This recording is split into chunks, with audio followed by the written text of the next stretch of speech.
Are you awake yet? And I'm not just talking about sleepy wakeness. Are you awake? Welcome to your unique devotion. Here we go today. I'm trying to wake up again. This work schedule is tough. Okay. Before I get into the second part of chapter 7 of the book of Hebrews, so I'm going to read Hebrews. See, I'm not awake yet. Hebrews chapter 7 and the second part. Yesterday I read the first part. I think I actually said something wrong yesterday in my kind of running through it fast. Said about King of Salem. I think I said Solomon without registering it right away. And it's not Solomon, it's Salem, which means it's thought to be an old word for Jerusalem. So just quick clarification. I'm glad I caught that. I'm sure I don't catch things sometimes. So, most important part, let me read Hebrews chapter 7, the second part. Again, this is just like an ingestion time. Just sort of take the words in and listen to them a little bit, because I can go back and clarify mistakes that I make. This is what I do. I read it a little bit and just sort of take it in. This is just for me, just as much as for you. And then when I go back and I break it down and read it again, things make more sense. Things are more clarified. It helps me out. This is why I do it this way. And I hope it helps you guys out too. So here we go. And inasmuch as he was not made priest without an oath, for they have become priests without an oath, but he with an oath, by him who said to him, I'm losing my camera. Might have to hold it. Alright, here we get in the Old Testament.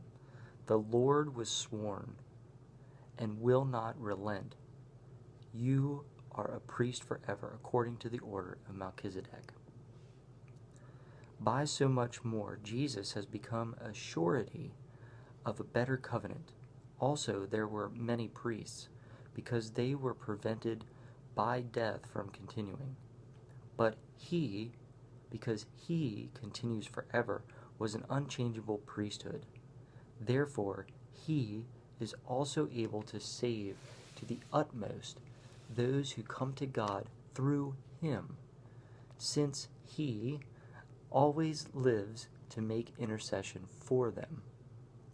For such a high priest was fitting for us, who is holy, harmless, undefiled, separate from sinners, and has become higher than the heavens, who does not need daily, as though high priests, to offer up sacrifices, first for his own sins and then for the people's. For this he did once for all when he offered up himself. For the law appoints as high priests men who have weakness, but the word of the oath, which came after the law, appoints the Son, who has been perfected forever. So hopefully that's helpful. When I point up, I'm trying to do that because they don't specify when it's capitalized he, that it's God or Jesus. It's just he. Well, he who? He me? He that weird guy? He or that other dude? Or so when I point up, I'm hopefully pointing out and helping you hear and see that it's capitalized him, which clarifies it a little bit better. So that was the end of chapter 7 of the book of Hebrews.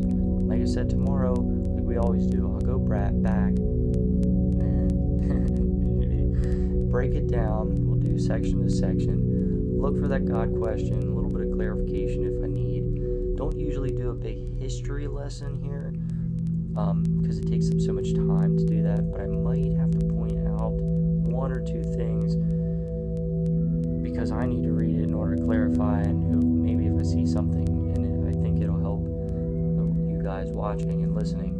I might point some stuff out, just like I did with Salem, which was my mistake if I said Solomon yesterday. So, On that note, I hope God gives you all the blessings you deserve, and even more so, all the blessings you don't deserve.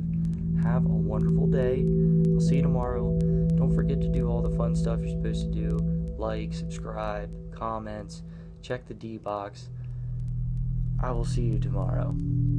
Are you going to be here? You might be a little bit late. That's okay. I'll meet you here.